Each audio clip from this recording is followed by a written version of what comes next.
ನನಗೆ ತಿಳಿದ ಮಟ್ಟಿಗೆ ಕರ್ನಾಟಕ ರಾಜ್ಯ ರಸ್ತೆ ಸಾರಿಗೆಯ 4 ನಿಗಮಗಳಲ್ಲಿ ಕರ್ತವ್ಯ ನಿರ್ವಹಿಸತಕ್ಕಂತ ಚಾಲಕ ನಿರ್ವಾಹಕರುಗಳು ತಾಂತ್ರಿಕ ಸಿಬ್ಬಂದಿಗಳು ಬಹುತೇಕ 100% ಅಂತ ಹೇಳ್ಕೊಳ್ಳಿ ಬಡ ಮತ್ತು ಮಧ್ಯಮ ವರ್ಗದ ಕುಟುಂಬದಿಂದ ಬಂದವರು ಅಂತ ಅನ್ಕೊಂಡಿದ್ದೀನಿ.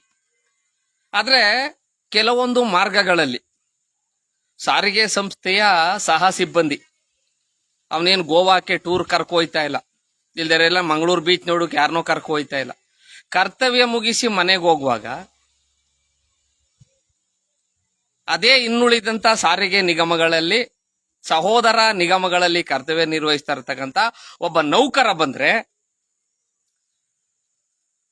ಇಂದಿನ ಸರ್ಕಾರದಲ್ಲಿ ಒಬ್ರು ಸಚಿವರಿದ್ರು, 12 ವರ್ಷದಿಂಚಾರೆ ಅನ್ಕೋತೀನಿ.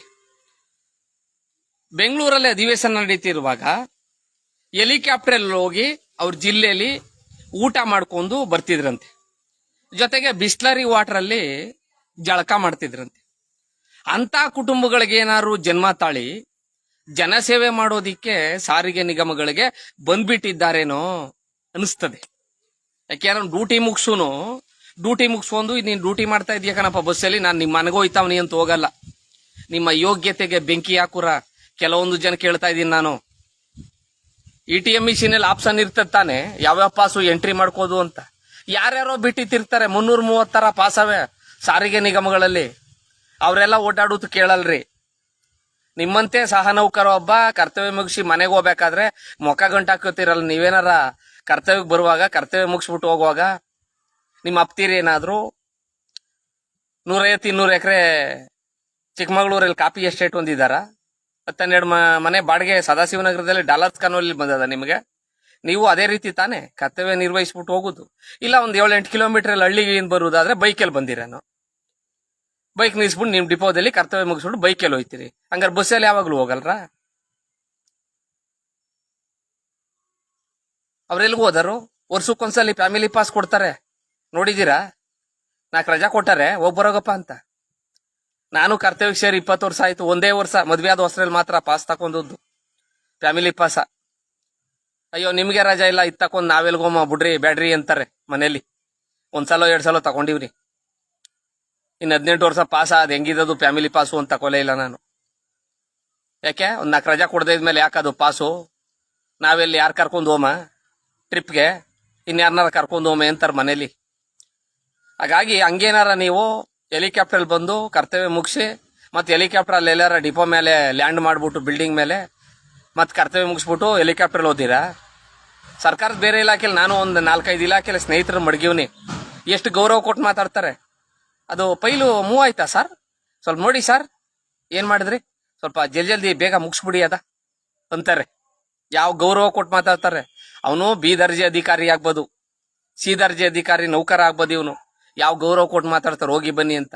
ನಿಮ್ ಯೋಗ್ಯತೆಗೆ ಬುಕ್ಕಿಂಗ್ನವ್ರು ಹೆಂಗ್ ನೋಡ್ಕೋತಾರೆ, ನಿಮ್ಮ ಚೆಕಿಂಗ್ನವ್ರು ಹೆಂಗ್ ನೋಡ್ಕೋತಾರೆ, ಡಿಪೋದಲ್ಲಿ ಘಟಕ ವ್ಯವಸ್ಥಾಪಕರು ಯಾವ ರೀತಿ ಗುಲಾಮ್ರಾಗ್ ನೋಡ್ತಾರೆ, ಇವೆಲ್ಲನೇ ಒಂಚೂರ ಕುಂತ್ಕೊಂಡು ಯೋಚನೆ ಮಾಡಿ. ಆಪ್ಷನ್ ಇರ್ತದೆ ತಾನೇ ಅಲ್ಲಿ, ಎಷ್ಟು ಪಾಸ್ ಇದ್ದಾವು ಸಾರಿಗೆ ನಿಗಮಗಳಲ್ಲಿ ಅನುಮೋದನೆಗೊಂಡಿರುವು ಅಂತ. ಹಂಗೆ ಇದ್ರಲ್ಲಿ ಇರ್ತದೆ ತಾನೆ. 4 ನಂಬರ್ ಎಂಟ್ರಿ ಮಾಡೋಕೇನ್ ರೋಗ? ಕಲೆಕ್ಷನ್ ಕೇಳದಂತೆ ಕೇಳಕ್ಕೆ ಅವನೇ ಡಿಪೋ ಮ್ಯಾನೇಜರು ಮ್ಯಾಲಿಂದ ಬಂದ್ಬಿಡ್ಲಿಲ್ಲ. ಇಲ್ದೇರೇನು ಅವ್ರೇನು ರಾಕ್ಷಸರಲ್ಲ, ಅವರು ನಮ್ಮಂತೆ ಮನ್ಸರು. ಅವ್ರಿಗೂ 100ಕ್ಕೆ 99% ರಾತ್ರಿ ವಸತಿ ಪಾಳಿಯಲ್ಲಿ ಕರ್ತವ್ಯ ನಿರ್ವಹಿಸ್ತಕ್ಕಂತ, ತಂಗುವ ಪಾಳಿಯಲ್ಲಿ ಕರ್ತವ್ಯ ನಿರ್ವಹಿಸ್ತಕ್ಕಂತ ಚಾಲಕ ನಿರ್ವಾಹಕರು ಊರಿಂದ ಬರ್ತಾರೆ ಅಂತ ಅವ್ರಿಗೂ ವಾಸ್ತವ ಸ್ಥಿತಿ ಗೊತ್ತಾಗದೆ. ಎಂಟ್ರಿ ಮಾಡಿ ತೋರಿಸಿ, ಇಷ್ಟು ಚೆನ್ನಾಗಿ ಓಡಾಡ್ತಾರೆ ಸ್ವಾಮಿ, ಏನ್ ಮಾಡ್ಮ ನಾವು, ಕಲೆಕ್ಷನ್ ಎಲ್ಲಿಂದ ತರ್ಮ ಅಂತ. ಈಗ 100ಕ್ಕೆ 70% ಕೊಡ್ತಾ ಇದೆ ಶಕ್ತಿ ಯೋಜನೆನ ರಾಜ್ಯ ಸರ್ಕಾರ. 30% ಯಾಕೆ ಪ್ರಶ್ನೆ ಮಾಡ್ತಾ ಇಲ್ಲ, ಯಾಕೆ ಕೊಡ್ತಾ ಇಲ್ಲ ನೀವು ಅಂತ. ಅಡಾಡ್ಗೆ ಹೋಯ್ತು, ಇಡೀವಲ್ ಗುದ್ದಾಡಿದ್ರು ಅನ್ನುವಂಗೆ ಹೋಯ್ತು. ಹಿಂದೊಂದು 12, ಈಗಿಂದ 15, 27 ತಿಂಗಳು ಒಂದು ವೇತನ ಒಪ್ಪಂದ ಹೆಚ್ಚು ಕಮ್ಮಿ ಆಗಿ. ಸರಿ, ಸಾರಾ ಸಗಟಾಗಿ ಹೇಳ್ಬೇಕು ಅಂದ್ರೆ 1 ಲಕ್ಷ ರೂಪಾಯಿ ಬಂದು ನೌಕರನೊಂದು ನಷ್ಟ ಆಯ್ತು. ಹಂಗ ಅಡಾಡ್ಗೆ ಹೋಯ್ತು, ಇಡೀವಲ್ ಗುದ್ದಾಡ್ರು ಅಂತ ಅಲ್ಲಿ ಲಕ್ಷಾಂತರ ರೂಪಾಯಿ ಹೋಯ್ತಾ ಇದೆ, ಬಿಟ್ಬಿಟ್ಟಿದ್ರಿ. ಸರ್ಕಾರದ ಬೇರೆ ಇಲಾಖೆ ನಿಗಮಗಳ ನೌಕರಿಗೆ ಎಷ್ಟಿದ್ದದು ವೇತನ? ಸರ್ಕಾರದ ಬೇರೆ ಇಲಾಖೆ ನಿಗಮಗಳ ನೌಕರರಿಗೆ ಬಂದಂಗೆ ಸಂಬಳ ಬಂದಿದ್ರೆ ಇವರು ಯಾಕೆ ಹಳ್ಳಿ ಊರ್ಗ್ ಹೋಗಿ ಬರೋರು? ಅಲ್ಲೇ ಎಲ್ಲ ಬೆಂಗಳೂರಲ್ಲಿ ಒಂದು ಮನೆ ಭೋಗ್ಯಕ್ಕೆ ಹಾಕೊಂಡು ಇಲ್ಲ ಬಾಡಿಗೆಗೆ ತಕೊಂಡು ಆರಾಮಾಗಿರೋರು. ಅಯ್ಯೋ ಏನೋದಿಯ ಬಾ, ಇಲ್ಲೇ ಸಂಬಳ ಬರ್ತದೆ ಕೈ ತುಂಬ, ಬೆಂಗಳೂರಲ್ಲೇ ಇರ್ಮ ಆರಾಮಾಗಿ, ಏನು ಅಲ್ಗೂ ಇಲ್ಗೂ ಓಡಾಡಿ ಅಂತ.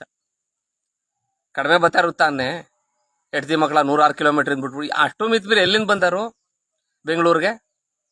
ಚಾಮರಾಜನಗರ, ಕೋಲಾರ, ಹಾಸನ, ಮಂಡ್ಯ, ತುಮಕೂರು, ಚಿತ್ರದುರ್ಗ ಈ ಸರೌಂಡಿಂಗ್ ಇಂದ ಮಾತ್ರ ಬರುವುದು. ಅದ್ರಲ್ಲಿ ನಮ್ಮ ಬೆಂಗಳೂರಿಂದ ಕೆಂಗೇರಿ, ಮಂಡ್ಯ, ಮೈಸೂರು ಕಡೆ ಮಾರ್ಗಕ್ಕೆ ಹೋಯ್ತವಲ್ಲ, ಆ ನಿರ್ವಾಹಕರಿ ನಂಗೆ ಆಡಲ್ರು.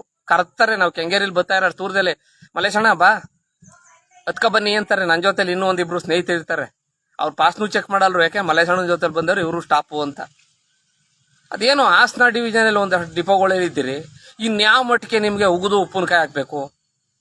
ಆದ್ರೆ ಉಗಿದು ಉಪ್ಪಿನಕಾಯಿ ಹಾಕಿದ್ರೆ ನಮ್ಮ ನಾಲ್ಗೆ ಹೊಲಸಾಯ್ತದಷ್ಟೇ. ಇನ್ನಾದ್ರೂ ನಿಮ್ಮ ಮನಸ್ಥಿತಿಗಳನ್ನ ಚೇಂಜ್ ಮಾಡ್ಕೊಳ್ಳಿ.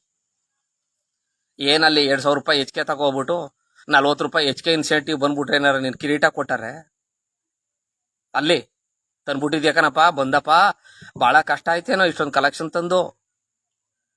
ಹೋಗು, ಪಾಪ ಹೆಡ್ತಿ ಮಕ್ಕಳು ಕಾಯ್ತಾ ಇರ್ತಾರೆ ಮನೇಲಿ. ನೆನೆಯೋ ಮನೆ ಓದುದು ಮನೆ ಯಜಮಾನ, ಹೆಡ್ತಿ ಮಕ್ಕಳು ಕಾಯ್ತಾ ಇರ್ತಾರೆ. ಹುಷಾರಾಗಿ ಹೋಗಪ್ಪ ಅಂತ. ಏನು ಎಷ್ಟು ದಿನ ಯಾರು ಹೇಳಿದಾರೆ ನಿಮ್ಮ ಡಿಪೋಗಳಲ್ಲಿ? ಅದು ಬೇರೆ ಇಲಾಖೆಯಲ್ಲಿ ಏನ್ ಮಾಡ್ತಾರೆ? ಸಂಜೆ ಆದ್ಮೇಲೆ ಹೋದ್ಮೇಲೆ ಒಂದು ಫೋನ್ ಮಾಡಿ, ಸರ್ ಹುಷಾರಾಗಿ ಹೋಗಿ. ತಲುಪದ್ಮೇಲೆ ಒಂದು ಫೋನ್ ಮಾಡಿ ಮನೆಗೆ ಅಂತಾರೆ. ನಿಮ್ಮ ಎಷ್ಟು ದಿನ ಯಾರು ಅಂದಿದ್ದಾರು? ಯಾಕೆ ನಿಮ್ಮ ಯೋಗ್ಯತೆ ಇಷ್ಟೇ. ನಾಯಿ ತಕೋಗಿ ಉಪ್ರ ಮೇಲೆ ಕುಡ್ಸಿ ಅಲ್ಲೆಲ್ಲೋ ಒಂದು ಮೂಳೆ ಪೀಸ್ ಹೆಸರು ಏನ್ ಮಾಡ್ತದೆ ಹೇಳಿ ನಾಯಿ? ಆ ಮೂಳೆ ಕಾಣ್ತಿತ್ತಂಗೆ ಚಕೊಂಬಂದ್ ನೆಗೀತದೆ ಅಂತ ಕಚಡ ಜಾತಿ ಹುಟ್ಟಿರೋರು ಒಂದಷ್ಟು ಜನ ಸಂಸ್ಥೆ ಸೇರ್ಬಿಟ್ಟಿದ್ದೀರಿ. ಯಾರ್ಯಾರೋ ತಿರುಗ್ತಾವ್ರಲ್ರೋ ಸಾರಿಗೆ ನಿಗಮಗಳಲ್ಲಿ ಎಷ್ಟು ತರ ಪಾಸ್ ಇದ್ದಾವು ನೋಡಿದ್ದೀರಾ? ಕೇಳಿ ಹೋಗಿ ಡಿಪೋಗಳಲ್ಲಿ ರಿಯಾಯಿತಿ ದರದಲ್ಲಿ ಎಷ್ಟು ಪಾಸ್ ಕೊಟ್ಟಿದ್ದೀರಿ ಸ್ವಾಮಿ ಸಾರಿಗೆ ನಿಗಮಗಳಲ್ಲಿ, ಯಾರ್ಯಾರು ಕೊಟ್ಟಿದ್ದೀರಿ ಅಂತ. ಹಂಗ ಯಾರ್ಯಾರೋ ತಿರುಗ್ತಾವ್ರೆ ಸಂಸ್ಥೆಲಿ. ಈ ಸಂಸ್ಥೆಗೆ ಸಲುವಾಗಿ ಹೆಡ್ತಿ ಮಕ್ಕಳು ಬಿಟ್ಬಿಟ್ಟು 106 ಕಿಲೋಮೀಟರ್ ಬಂದು ನಿದ್ಗೆ ಇಟ್ಕೊಂಡು ಆ ರಟ್ಟಾಸ್ಕೊಂಡ್ ಮನ್ಗಿದ್ದು ಬಸ್ಸಲ್ಲಿ, ಅಲ್ಲೆಲ್ಲೋ ಫುಟ್ಪಾತಲ್ಲಿ ಸಿಕ್ಕಿರುವಂತ ಊಟ ನಾಷ್ಟ ಮಾಡ್ಕೊಂಡು ಮನಗೋಗೂರ. ನೀವು ಬರ್ಬೇಡ, ಡಿಪೋ ಮೇನೇಜರ್ ಅಂದವ್ರೆ, ಇವ್ರು ಅಂದವ್ರೆ, ಅವ್ರು ಅಂದಾರೆ. ಅದೇ ಬೇರೆ ಜನಸಾಮಾನ್ಯರ ಪ್ರಶ್ನೆ ಮಾಡಿದಾಗ ನಿಮ್ಗೆ ನಿಲ್ಲಾಗೋಯ್ತದೆ, ನಾಲ್ಗೆ ಲಕ್ವ ಹೊಡ್ಬಿಡ್ತದೆ. ಆಗೇನು ಮಾತಾಡಲ್ರಿ, ಗೂತೆ ಕಡ್ಕೊಂಡ್ ಬಿಡ್ತಾರೆ ಅಂತ. ಏನಾರ ಹೋಯ್ತಾ ಇರ್ತಾರೆ, ಹೆಚ್ಚು ಕಮ್ಮಿ ಆಗ್ಬಿಡ್ತದೆ. ಎಲ್ಲಾರ ಯಾರು ಬಂದರು ಎಲ್ಲ ಇಳಿದು ಕಡಿತಾರೆ ಬೇರೆ ಬಸ್ ಹತ್ಕೊಂಡು. ಅಲ್ಲಿ ಯಾರೋ ಒಬ್ಬ ಚಾಲಕ ನಿರ್ವಾಹಕರ ಬರ್ತಾ ಇದ್ದನು, ಏನಣ್ಣ ಎತ್ತಣ, ಏನ್ ಸಮಸ್ಯೆ ಆಯ್ತು ಅಂತ ಕೇಳನೆ ಹೊರತು ಯಾರೋ ಬರುವುದಿಲ್ಲ. ಹಾಗಾಗಿ ದಯವಿಟ್ಟು ನಮಗೂ ಇದೊಂದೇ ಕೆಲಸ ಅಲ್ಲ, ಸಂಸ್ಥೆ ನೌಕರರು ಹೇಳ್ತಾರೆ ಹೊಸಿ ಉಗಿದು ಉಪ್ಪಿನಕಾಯಿ ಹಾಕೋಣ ನೀನು ಅಂತ. ನನಗೆ ಇದಲ್ಲದೆ ಇನ್ನೂ ಸಂಸ್ಥೆದೊಂದೇ ಸಮಸ್ಯೆ ಅಲ್ಲ, ರಾಜ್ಯದಲ್ಲಿ ಇನ್ನೂ ಹಲವು ಸಮಸ್ಯೆಗಳಿವೆ. ಅವುಗಳ ಬಗ್ಗೆನೂ ಮಾತಾಡ್ಬೇಕು ನಾನು. ಬರೀ ನಿಮ್ನೇ ಮಾತಾಡ್ಕೊ ಕುಂತ್ಕೋಕೆ ನನಗೆ ಟೈಮ್ ಇಲ್ಲ. ಹಂಗಾಗಿ ದಯವಿಟ್ಟು ಅಲ್ಲಿ ETM ಇರ್ತದೆ ಆಪ್ಷನ್, ಹತ್ತದ್ನೇ ಎಂಟ್ರಿ ಮಾಡ್ಕೊಂಡು ಸುಮ್ಮನಾಗಿ. ಏನ್ ತಲೆ ಮೇಲೆ ಹೊತ್ಕೋದಿರ ಅವ್ರ? ಇಲ್ಲಿ ಕೆಂಗೇರಿಲೂ ಬತ್ತೀರಿ ನಾನ್ ಸ್ಟಾಪಲ್ಲಿ ಎಲ್ಲ ಮುಗ್ದಿರ್ತದೆ. ಹತ್ತಾದ್ಮೇಲೆ 4 ಸೀಟ್ ಇದ್ದ ಹೋಗಿ ಕುತ್ಕೊಡ್ರಪ್ಪ 4 ಜನ. ನೀವು ಅಷ್ಟೇ ಎಲ್ಲ ಗುಂಪಾಗಿ ಹೋಗ್ಬೇಡಿ, ಒಂದೇ ಬಸ್ಗೆ ಕರ್ತವ್ಯ ಮುಗಿಸಿರ್ತೀರಿ. ಒಂದ್ ಇಬ್ಬಿಬ್ರು 3 ಜನ ಹತ್ತು ಹೋಗಿ ಒಂದ್ ಬಸ್ಗೆ. ನೀವು ಮಾತಾಡ್ಕೊಂಡು ಈ ಬಸ್ ಇಲ್ಲಿ ಬತ್ತು ಕನಾವ್. ಇಂದೊಂದ್ಸಲಿ ಹೇಳ್ತೀನಿ ಉದಾಹರಣೆ, ಗೇರ್ಮಳಂ ಗಾಡಿ ಬತ್ತಿತ್ತು ಕೊಳ್ಳೇಗಾಲದಿಂದ ಮುಂದಕ್ಕೆ ಹೋಗುದು. ಅರೆ ಯಾರ ಶಾಂತಿನಗರ ಸೈಡ್ ನಲ್ಲಿ ಬಂದವರು ಸ್ಯಾಟಲೈಟ್ ಅಲ್ಲಿ ಹತ್ಬಿಟ್ಟು ಸ್ಯಾಟಲೈಟ್ ಬಿಡ್ತು ಕನೋ ಅಂತ ರಾಜರಾಜೇಶ್ವರಿ ಡಿಪೋದವ್ರಿಗೆ ಹೇಳುದು, ರಾಜರಾಜೇಶ್ವರಿ ಬಿಡ್ತು ಕನಾವ್ ಅಂತ ಕೆಂಗೇರಿ ಡಿಪೋದವ್ರಿಗೆ ಹೇಳುದು, ಕೆಂಗೇರಿ ಬಿಡ್ತು ಕನೋ ಈಗ ಅಂತ ಬಿಡದಿ ಡಿಪೋದವ್ರಿಗೆ ಹೇಳುದು. ಎಲ್ಲ 30 ಆಳು. ಆ ಕಂಡಕ್ಟರ್ ಹೇಳ್ತಿದ್ದ, ನೋಡ್ ಮಲ್ಲೇಶಣ್ಣ ಇವ್ರು ಬೇಡ ಅನ್ನೋದಿಲ್ಲ, ಒಂದ್ 30-40 ಸೀಟ್ ತುಂಬ್ಕೋಯ್ತೀವಿ ಮದ್ದೂರ್ ಕಂಟ. ಇವರೆಲ್ಲ ಮದ್ದೂರಲ್ಲಿ ಹೋಗಿ ಊಟ ಮಾಡ್ಬಿಟ್ಟು ಅಲ್ಲಿರ್ಲಿ, ಇಲ್ಲಿಂದ ಆಚೆಗೆ ಅವ್ರನ್ನೇ ತುಂಬ್ಕೋಮ, ಎಲ್ಲ ಹಿಂಗ್ ಕುತ್ಕೋತಾರಣ 20 ಜನ 30 ಜನ ಅಂತ. ಹಂಗ ನೀವೇನ್ ಸದೃವಾದವರಲ್ಲ. ಹಂಗಾಗಿ ದಯವಿಟ್ಟು ಕರ್ತವ್ಯ ಮುಗಿಸಿ ಹೋಗೋರಾಗ್ಲಿ, ಕರ್ತವ್ಯದಲ್ಲಿ ಇರೋರಾಗ್ಲಿ ದಯವಿಟ್ಟು ತಾಳ್ಮೆಯಿಂದ ವರ್ತಿಸಿ. ಈಗಾಗಲೇ ಸಂಸ್ಥೆ ಬಗ್ಗೆ, ನೌಕರರ ಬಗ್ಗೆ ಬಾಯಿಗೆ ಬಂದಂಗೆ ಜನ ಮಾತಾಡ್ಕೋತಾವ್ರೆ. ಹುಟ್ಟು ಕಚಡ ಜನಗಳು. ಕೆಲಸ ಇಲ್ದೇರು ಈ ಸಂಸ್ಥೆಗೆ ಬರುವುದು ಬೇಡ. ಕೆಲಸದ ಸ್ಥಳದಲ್ಲೂ ಅಷ್ಟೊಂದು ಟಾರ್ಚರು. ಇಲ್ಲಿ ಬಸ್ಗಳಲ್ಲಂತೂ ಈ ಶಕ್ತಿ ಯೋಜನೆ ಬಂದ್ಮೇಲೆ ಇದ್ದದ್ದು ಟಾರ್ಚರು ಸಂಸ್ಥೆ ಚಾಲಕರ ನಿರ್ವಾಹಕರಿಗೆ. ಇದ್ಯಾವ ಕೆಲಸ ಅಂದರು ಅಂತ ಜನ ಅವ್ರವ್ರೇ ಮಾತಾಡ್ಕೋತಾವ್ರೆ. ಹಂಗೆ